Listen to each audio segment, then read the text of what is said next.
Assalamualaikum warahmatullahi wabarakatuh. Jumpa lagi di Petani Milenial. Dalam video kali ini akan dibahas mengenai media tanam alternatif untuk tanaman anggur. Bahan-bahan yang dibutuhkan apa saja dan takaran perbandingan dari masing-masing bahan tersebut berapa akan dibahas secara lengkap dalam video kali ini. Simak terus videonya sampai habis supaya tidak ada informasi yang terlewat.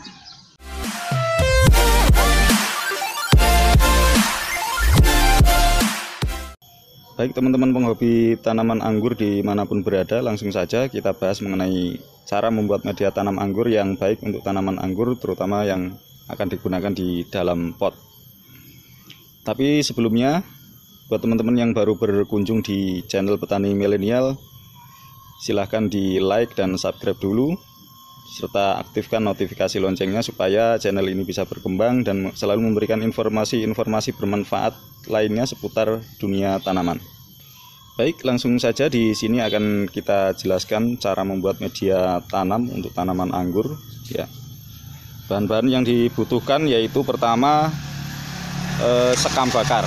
Ya, di sini kita menggunakan sekam bakar. Ini sekam bakar sisa pembakaran dari pabrik tahu. Ya, ini sekam bakar. Ini sedikit berbeda dengan arang sekam, tetapi kalau kita lihat teksturnya, ini juga sisa pembakaran ini mendekati dengan arang sekam yang biasa digunakan untuk campuran media tanam. Ini berbeda dengan abu sekam ya. Kalau abu sekam itu kan dia lengket, ketika disiram dengan air dia menjadi lengket, warnanya putih itu kan. Tapi kalau sekam bakar yang sisa dari pembakaran pabrik tahu itu teksturnya kasar, dia mendekati arang sekam. Nah, ini tetap baik untuk digunakan untuk media campuran tanam. Terus bahan yang kedua itu kita menggunakan kohe kambing atau kotoran hewan ternak kambing ya. Ini sudah hancur, tapi ini agak sedikit basah karena terkena air hujan. Bahan yang kedua yang kita gunakan ini. Terus bahan yang ketiga itu tanah. Ini ya, tanah seperti ini. Usahakan tanah itu tanah yang mengandung humus, atau bisa diambilkan dari tanah di bagian permukaan, atau bisa juga menggunakan tanah yang dari bawah pohon bambu bisa. Itu malah lebih bagus kalau misalkan ada di sekitar teman-teman sekalian. Terus yang media selanjutnya itu kita menggunakan kapur pertanian. Ya, ini kaftan. Kapur pertanian bisa menggunakan dolomit sama saja. Nanti penggunaannya seperti apa nanti akan kita jelaskan selanjutnya. Ya, baik teman-teman sekalian, di sini kita akan jelaskan kenapa kita menggunakan bahan-bahan media tanam berupa sekam bakar, kohe kambing, tanah, sama kapur pertanian. Ini ada beberapa alasan. Pertama, untuk sekam bakar ya. Kenapa kita menggunakan sekam bakar? Karena sekam bakar ini mempunyai porositas yang tinggi dan cenderung ringan, sehingga mampu menjaga kondisi media tanam tetap gembur. Yang kedua, mampu meningkatkan daya serap serta daya ikat tanah terhadap air ya. Ini sekam bakar. Terus alasan yang ketiga untuk sekam bakar yaitu sekam bakar ini tidak mudah lapuk, sehingga tidak mudah ditumbuhi jamur ya, jamur atau cendawan yang itu dapat merugikan tanaman. Terus selanjutnya alasannya karena kita menggunakan sekam bakar, karena sekam bakar ini mengandung atau mempunyai kandungan silika sebesar 16%. Unsur silika ini sangat dibutuhkan untuk memperbaiki sifat fisik tanaman sehingga tanaman itu menjadi kuat dan kokoh ya. Nah, tetapi kekurangan dari sekam bakar ini, dia unsur haranya minim sekali, jadi hampir tidak ada unsur haranya.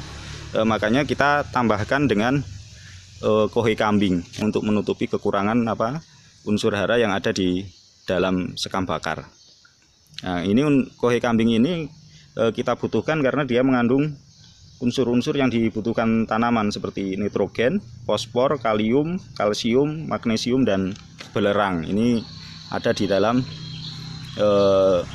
kohe kambing ya, atau kohe yang lain juga bisa, kohe sapi juga bisa, atau kotoran ayam juga bisa.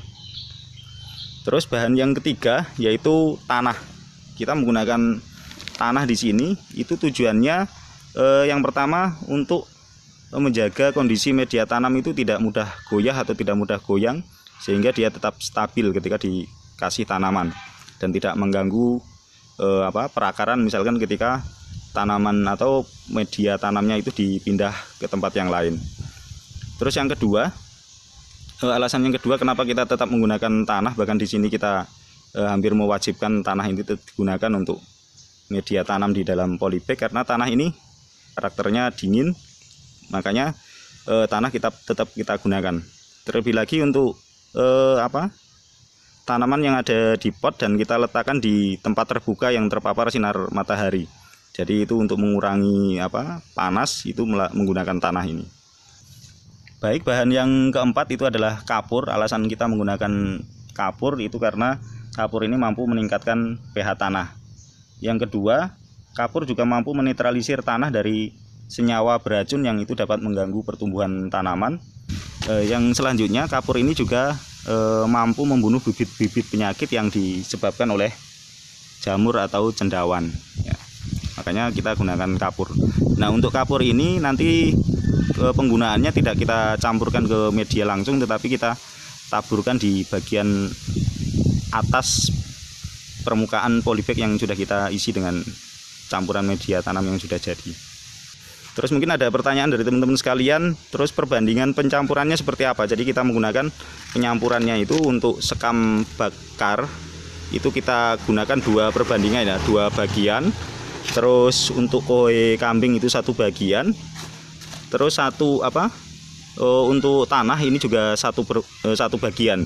Jadi memang kita perbanyak di sekam bakarnya, itu fungsinya supaya media tanam itu tetap poros, dan itu memang sangat baik untuk tanaman anggur, karena anggur sendiri memang jenis tanaman yang tidak suka dengan air yang berlebih. Makanya kita menggunakan media yang benar-benar poros, itu bisa kita atasi dengan memperbanyak perbandingan sekam bakarnya ya. Jadi dua bagian sekam bakar, terus yang 1 bagian kohe kambing dan 1 bagian tanah ya. Baik teman-teman sekalian, ini adalah contoh yang sudah kita campur sebelumnya. Ini campurannya tadi sekam bakar, terus tanah sama kohe kambing. Ini harus benar-benar kita campur rata ya, sampai tidak terlihat unsur-unsur masing-masing. Jadi unsur tanahnya sudah tidak terlihat, unsur sekam bakarnya sudah tidak terlihat, termasuk unsur kohe kambingnya juga sudah menyampur rata. Nah, seperti ini, kita benar-benar campur rata. Nah, setelah itu kita masukkan ke dalam polybag, atau misalkan teman-teman sekalian mau menggunakan pot ya silakan, atau planter bag juga bisa, itu malah justru lebih tahan lama. Setelah itu setelah kita masukkan medianya ke sini, itu kita taburi dengan kapur pertanian tadi. Jadi untuk kapur pertanian memang hanya kita taburkan di atasnya seperti ini ya. Kita tabur kurang lebih 2 genggam lah per polybag seperti ini. Nah, setelah itu kita siram dengan air ya, supaya kapur ini bisa menyampur, dan supaya kapur ini bisa menyampur dengan media yang di bawahnya. Nah, setelah itu kita siram ya, kita siram.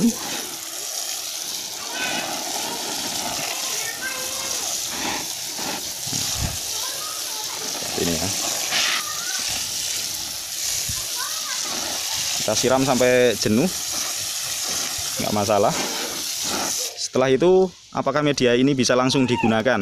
Ini belum ya, media yang baru kita masukkan itu belum bisa langsung kita gunakan, tetapi kita tunggu sampai minimal 30 hari atau 1 bulan. Untuk mengetahui ciri-cirinya bahwa ini sudah layak untuk ditanami, itu kita cek ya. Ceknya cukup dengan menggunakan tangan. Misalkan ini sudah tidak panas, berarti proses fermentasi yang ada di proses fermentasi kohe kambing dan campuran tanah dan seterusnya sudah berhasil. Nah, ini contoh yang sudah polybag yang sudah kita isi media dengan media yang dengan perbandingan yang sama, yaitu 2 sekam bakar, 1 tanah dan 1 kohe kambing dan sedikit kapur ya. Ini bibitnya masih sangat kecil sekali ya. Waktu kita tanam mungkin sekitar hanya ada berapa daun ya, 5 daunan lah sekitar itu. Tetapi karena medianya sudah jadi sempurna, jadi tidak panas lagi, ini pertumbuhannya cukup bagus. Jadi kelihatan dari daunnya. Bahkan ini di tempat terbuka yang dari pagi sampai sore ini terpapar sinar matahari, ini tidak layu ya. Ini ciri-ciri bahwa media ini memang sudah siap ditanam. Makanya di sini kami menyarankan buat teman-teman sekalian yang mau membeli bibit anggur, saya sarankan yang pertama adalah menyiapkan medianya dulu. Jadi jangan beli bibitnya dulu, tetapi medianya itu benar-benar disiapkan dulu, baru nanti bibitnya bisa dipesan. Jadi ketika bibit tiba itu bisa langsung ditanam. Baiklah, itu tadi sedikit informasi mengenai media tanam alternatif yang baik untuk tanaman anggur versi petani milenial. Buat teman-teman, jika informasi ini dianggap bermanfaat, silahkan klik like, subscribe, dan aktifkan tombol notifikasi loncengnya, supaya nanti ketika ada update-update terbaru dari kami, teman-teman langsung mendapatkan informasi terbarunya. Sekian dari kami, ada kurang dan lebihnya mohon maaf. Dari kami, wassalamualaikum warahmatullahi wabarakatuh. Salam petani milenial.